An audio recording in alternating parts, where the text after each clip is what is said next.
Welcome to the Chelsea Fans Channel. It's time for part 2 of our Southampton preview, and this is where we're going to pick our team. I'm joined by the lovely Sophia to help me do it, and I think that we have some good talking points, and we're going to need your help. There's a few issues that we really do need your help, so make sure you comment below. Let me know exactly what you think.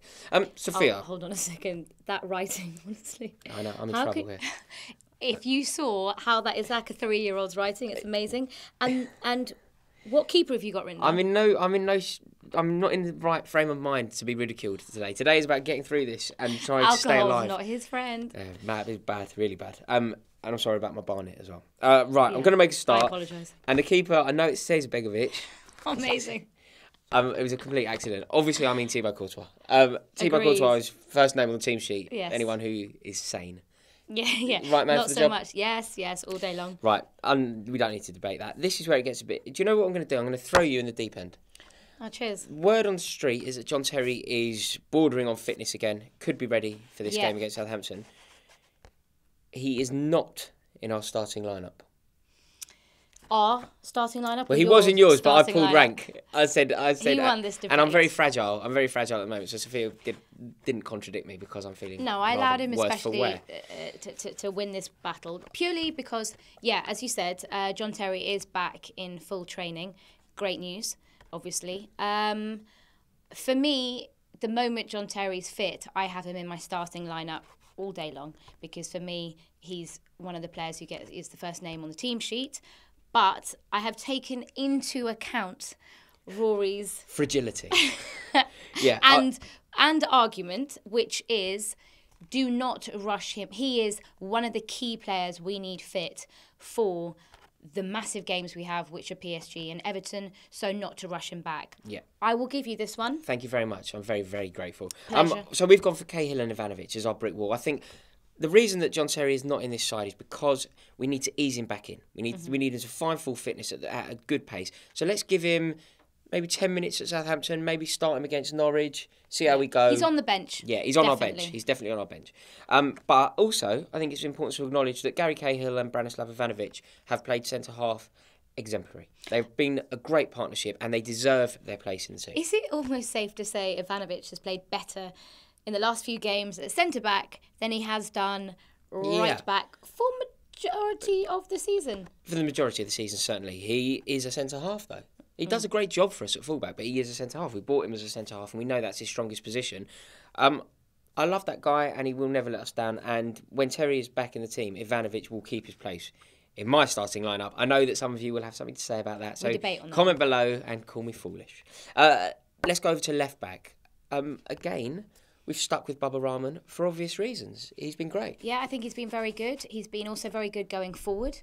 And I keep going on about this, he's a natural left-footed player. Yeah. So I think we should be playing the correct players in their correct positions. Yeah, we saw the benefit of that, didn't we? I know we were so unlucky not to score a goal from this position in Paris, but that cross that he put over for Diego Costa's header, it's delicious, wasn't it? And obviously you can only do that if you're playing on the right side. So Bubba Rahman is there. It's just a better balance, I think. Yes, absolutely. And then over the other side, talking of balance, we've got right-footed Azpilicueta. Yes, right-footed Azpilicueta. Yeah, makes sense? Happy with that back line? Definitely, yeah. Excellent. Right, so moving slightly further forward, this is where I think games have been won for Chelsea recently, and that is the combination protecting the defence and moving further up the pitch. It's Mikel and Fabregas.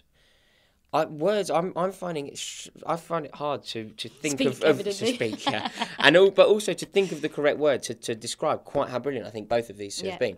I'm running out of superlatives. I think Fabregas' form has been fantastic. He really has been the driving force, and he's one of the most clever football players I think I've ever seen play the game. Agreed. And I think Mikel is a master of his position. I think that those two playing together.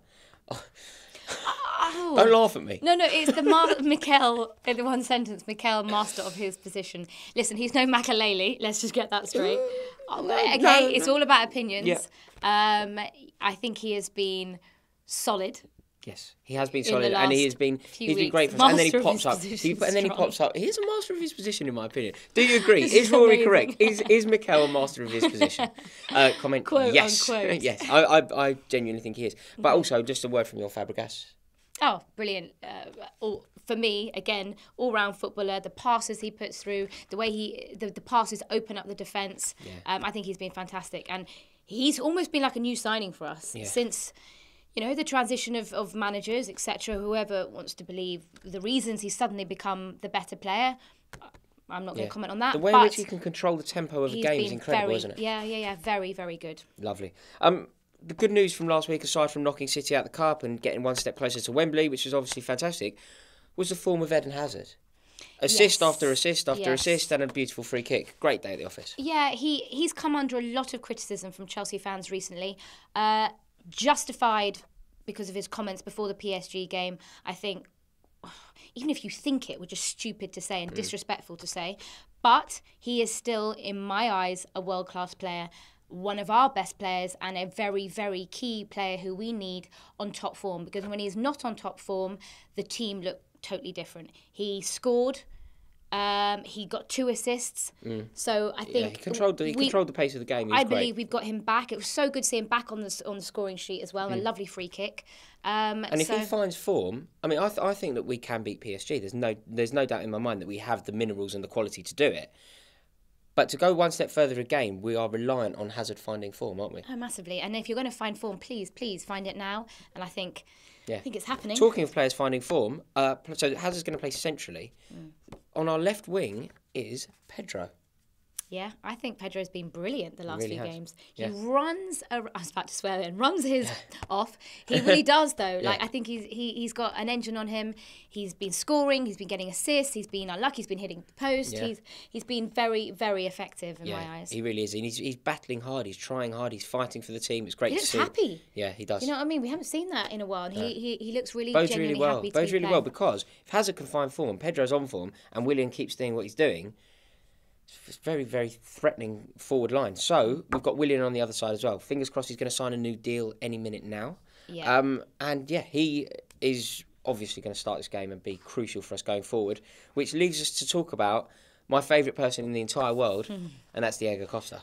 Yeah, good old Costa scored 7 goals in 7 home games. He is flying. He is the big man. He is the one who can change incredible. these big games. He really is incredible, and it's the way that he drags us to points that we don't necessarily deserve. He picks a team up single-handedly and drags us back into the game. I think the game against Everton was a really good example of that. We were 2-0 down, dead and buried. Costa steps up and we get a 3-3 draw. Really, really impressed with him. Here's my rucksack. I'll just throw the team in the back of it. Let's go. And launches forward. So that's our team. Do you agree with that? Do you think that team will win the game? And do you think that is the right team we should be playing, considering the fixture? We did mention in part 1 that this fixture isn't as huge as other fixtures coming up. So do you think we've picked a very strong team? Do you agree? A quick word on the sub. So we've obviously got Terry on the bench. You've also want to have a word about Pato. Well, I'm just really confused about this whole Pato situation because it's now been 5 weeks since he joined our club. He's been training twice a day. Why on God's earth did we sign a player who wasn't remotely fit on loan? It just doesn't make sense to me. I would like to see him on the bench and I would like to see him come on. Yeah. And again, we keep saying, this is not it's a very tough opponent, but it's not a huge game in terms of the outcome because it's in the league. So why are we not seeing the likes of Pato? If it's down to match fitness that he's not playing, he needs to be playing. Yeah, absolutely. And Bertrand Traoré is also on our bench. I'm a huge fan of him. I think he's been, a lot of people said, we're excited about him as a prospect, and I really think he's shone. He scores every time he comes on. I believe he's now matched Remy's all-time, like the scoring record in all competitions for us. Okay. I didn't know that. Is that a good fact? I know. Well, I may be wrong, so forgive me on that one. But it kind of speaks volumes for where Remy's at and where Traoré is instead of he's on the way in up. terms of the pecking order at the club. But I would love to see him come on as well. So Nice. I think he's been really, really promising. So that concludes our team, and they're the highlights from our bench. Do you agree? Make sure that you comment below. Let us know. Do you think we have got the team correct? And I bid you farewell because I'm going to bed because I'm so hungover. Go on, you please. Welcome to the Chelsea Fans Channel. I'm joined by Sophia to preview our clash against Southampton, and